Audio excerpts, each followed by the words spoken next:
कहानी की शुरुआत में हम कुछ लोगों को देखते हैं जो कि एक खदान में काम कर रहे थे। तभी अचानक वहां पर एक धमाका होता है और ओलिवर नाम का एक आदमी जो कि उस खदान में काम करता था वो उनकी मदद के लिए भागता है और लोगों को बाहर निकालता है। पर उनमें से टेडी नाम के एक आदमी की मौत हो जाती है और उसकी डेड बॉडी को घर पहुंचाया जाता है, जहां पर उसकी वाइफ ये देखकर बहुत रोती है। तभी सीन यहाँ से शिफ्ट होता है और हम एक पार्टी में कोनी नाम की एक खूबसूरत लड़की को देखते हैं। तभी उसके पास एक आदमी आता है जिसका नाम क्लिफर्ड था और वो बहुत अमीर था। अब कुछ देर बातें करने के बाद वो एक दूसरे से इम्प्रेस हो जाते हैं और साथ में डांस करने लगते हैं। लेकिन कोनी के दोस्त डंकन को ये बिल्कुल भी पसंद नहीं आता, क्योंकि अब उन दोनों की ये मुलाकात प्यार में बदल चुकी थी, जिसके बाद वो दोनों एक दूसरे से शादी कर लेते हैं। शादी करते वक्त ये दोनों कसम खाते हैं कि ये दोनों एक दूसरे से हमेशा वफादार रहेंगे और कभी भी एक दूसरे का साथ नहीं छोड़ेंगे। अब उन दोनों की मैरिज लाइफ बहुत ही अच्छी चल रही थी, पर अगले ही दिन क्लिफर्ड को सेना में जाना पड़ता है क्योंकि वो एक सोल्जर था।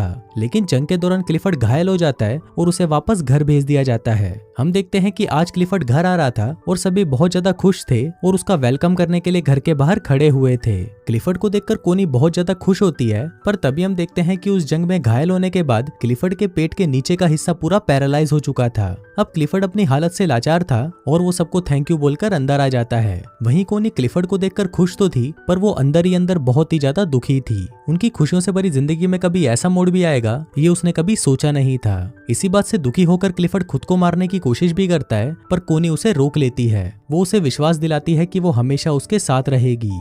अब इसके दूसरी तरफ हम ओलिवर को देखते हैं जो कि अपनी मंगेतर को लेटर लिख रहा होता है कि इस बार वो किसी खदान में काम नहीं कर रहा, बल्कि इस बार वो जंग में है। फिर कुछ दिनों बाद जब ओलिवर छुट्टी लेकर घर पर आता है तो वहां पर वो अपनी मंगेतर को किसी दूसरे आदमी के साथ देख लेता है और उससे बिना मिले ही वहां से चला जाता है। फिर कुछ दिनों बाद ओलिवर काम मांगने के लिए क्लिफर्ड के पास जाता है। इसके बाद जब क्लिफर्ड उससे बात कर रहा था तब उसे पता चलता है कि ओलिवर भी उसी जंग में उसके अंडर काम कर रहा था। क्लिफर्ड इससे काफी इंप्रेस हो जाता है और ओलिवर को उसके पक्षियों का ख्याल रखने का काम दे देता है। अपाहिज होने की वजह से क्लिफर्ड अपने लिए एक गाड़ी खरीदता है और जब वो उसमें बैठकर घूमता है तो उसे लगता है कि मानो उसके पैर वापस आ गए हों। फिर एक दिन वो कोनी के साथ ओलिवर के पास जाता है जो कि जंगल में बने एक कॉटेज में रहता था और पक्षियों की देखभाल करता था। वहाँ पर पहली बार कोनी ओलिवर को देखती है, जिसे देखते ही वो उससे प्यार कर बैठती है। फिर वहाँ से वापस आते वक्त कोनी ओलिवर को इशारा देती है, पर ओलिवर उसे समझ नहीं पाता। अगले दिन एक मेड कोनी के पास आती है और उसे कहती है कि ओलिवर अपने कॉटेज की चाबी मांग रहा है, तो कोनी खुद उसे वो चाबी देने उसके पास चली जाती है। फिर जब वो ओलिवर के पास पहुंचती है तो ओलिवर उसे ठीक से बात नहीं करता और उसे कहता है कि आपको ये तकलीफ उठाने की कोई जरूरत नहीं है। कोनी को भी ओलिवर के इस बिहेवियर पर गुस्सा आ जाता है और वो गुस्से में वहां से चली जाती है। अगले दिन ओलिवर कोनी को एक लेटर लिखता है जिसमें वो अपने बर्ताव के लिए उससे माफी मांगता है। इसके बाद कोनी फिर से उससे मिलने उसके कॉटेज में जाती है जहाँ पर ओलिवर अपनी शर्ट उतारकर काम कर रहा था। फिर जब कोनी उसके बदन को देखती है तो उसके भी तन बदन में आग लग जाती है। ये देखकर कोनी खुद को कंट्रोल नहीं कर पाती और ओलिवर के पास जाने लगती है, पर तभी ओलिवर भी उसे देख लेता है और अपनी शर्ट वापस पहन लेता है क्योंकि वो कोनी की इज्जत करता था। कोनी को ये जगह बहुत पसंद थी, इसलिए वो ओलिवर को कहती है कि मैं हर रोज यहाँ पर पेंटिंग करने आऊंगी। पर ओलिवर उसे कहता है कि मैं ये जगह आपके लिए साफ कर दूंगा और मैं किसी दूसरी जगह चला जाऊंगा। कोनी उसे कहती है कि तुम्हें कहीं भी जाने की जरूरत नहीं है और तुम मुझसे इतना भाग क्यों रहे हो। यहाँ पर कोनी ओलिवर से गुस्सा हो जाती है और वहाँ से जाने लगती है। लेकिन तभी वहाँ पर बारिश आ जाती है, इसलिए वो ओलिवर के साथ उसके कॉटेज में चली जाती है जहाँ पर वो दोनों आग जलाकर खुद को गर्म करने लगते हैं। पर तभी ओलिवर वहां से उठ जाता है क्योंकि वो कोनी के इरादे समझ रहा था। कोनी उससे पूछती है कि तुम मुझसे दूर क्यों भाग रहे हो, तो ओलिवर उसे कहता है कि मैं तुमसे दूर नहीं भाग रहा, बस मैं डर रहा हूँ क्योंकि अगर क्लिफर्ड को हमारे बारे में पता चल गया तो मेरी नौकरी चली जाएगी। अब ओलिवर ने कोनी को इग्नोर कर दिया था, इसलिए वो वहां से उठकर घर चली जाती है। फिर एक दिन कोनी क्लिफर्ड से कहती है कि मुझे बहुत ही अफसोस है कि हमारा कोई बच्चा नहीं है। इस पर क्लिफर्ड उसे कहता है कि मैं तो बहुत कोशिश कर रहा हूँ और अपने शरीर को ठीक करने के लिए वो उसके ऊपर करंट के झटके देता है। क्लिफर्ड दर्द से बहुत चिल्ला रहा था और फिर जब आखिरी में कोनी से उसका दर्द देखा नहीं जाता तो वो क्लिफर्ड को रोक देती है। अब क्लिफर्ड इस काम में नाकाम रहता है, इसलिए वो रोने लगता है। अब इसके अगले दिन कोनी जंगल में जाती है, पर तभी उसे ओलिवर के काम करने की आवाज सुनाई देती है तो वो तुरंत उसके पास चली जाती है। जहाँ पहुंचकर वो छोटे चूजों को देखती है और उन्हें देखकर रोने लगती है। उन बच्चों को देखकर उसे अपने बच्चों की याद आती है जो कि शायद वो कभी पैदा नहीं कर पाएगी।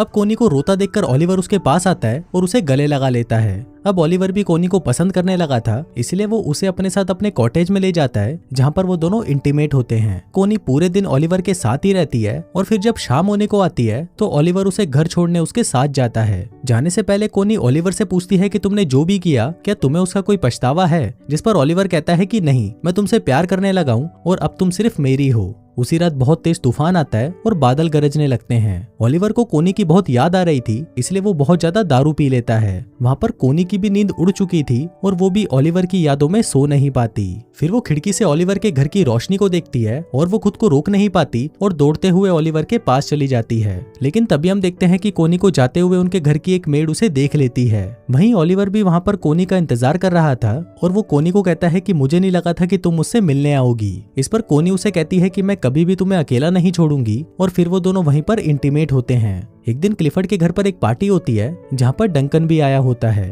फिर क्लिफर्ड देखता है कि कोनी और डंकन साथ में डांस कर रहे हैं और उसे ये देखकर बिल्कुल भी अच्छा नहीं लगता।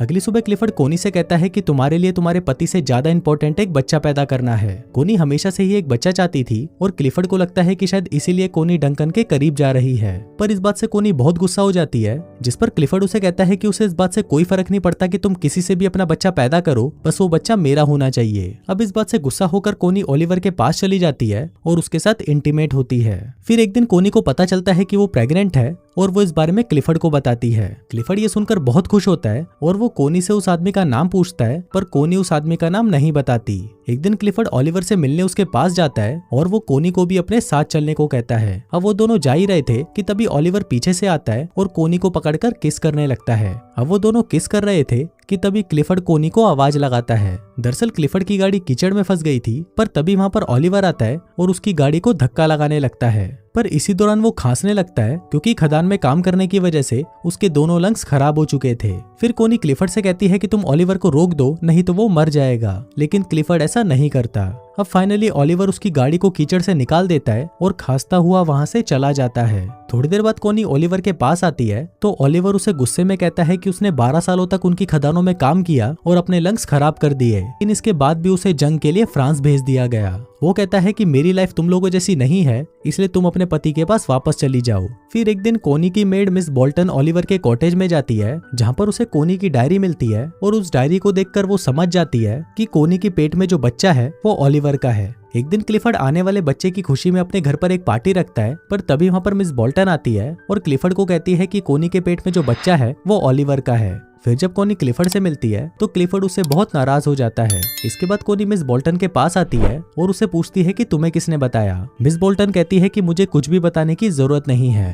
अब कोनी को लगता है कि शायद मिस बोल्टन को ओलिवर ने बताया होगा, पर मिस बोल्टन उसे कहती है कि उसने मुझे कुछ नहीं बताया। अब इस बात से कोनी रोने लगती है और उसे कहती है कि वो ओलिवर से बहुत प्यार करती है। फिर मिस बोल्टन उसके पास आती है और उससे माफी मांगते हुए कहती है कि जल्दी से ओलिवर के पास जाओ, वरना तुम्हारा पति उसे मार देगा। अभी सुनकर कोनी भागते हुए ओलिवर के आउट हाउस में जाती है और देखती है कि वहाँ पर कोई नहीं होता। ये देखकर कोनी रोने लग जाती है, पर तभी वहाँ पर ओलिवर आ जाता है और उसे देखकर कोनी उसे गले लगा लेती है। इसके बाद हम देखते हैं कि कोनी क्लिफर्ड के घर पर आती है जहाँ पर वो उससे डिवोर्स मांगती है, पर क्लिफर्ड उसे मना कर देता है और ओलिवर को बुलाने के लिए कहता है। पर फिर जब ओलिवर वहाँ पर आता है तो वो दोनों आपस में बहुत बहस करते हैं और फाइनली कोनी और ओलिवर क्लिफर्ड के घर को छोड़कर चले जाते हैं। फिर उनके जाते वक्त क्लिफर्ड वहाँ पर आता है और वो कोनी को तलाक देने के लिए मान जाता है। दोस्तों, ये फिल्म किसी भी तरह से कोनी के ये काम को जस्टिफाई नहीं करती। कोनी ने क्लिफर्ड के साथ जो भी किया वो सही नहीं था। यहाँ पर डायरेक्टर आपके लिए ओपन एंडिंग छोड़ देता है जहाँ पर आपको खुद डिसाइड करना है कि कौन सही है और कौन गलत। और दोस्तों, इसी के साथ ही ये कहानी यहीं खत्म हो जाती है।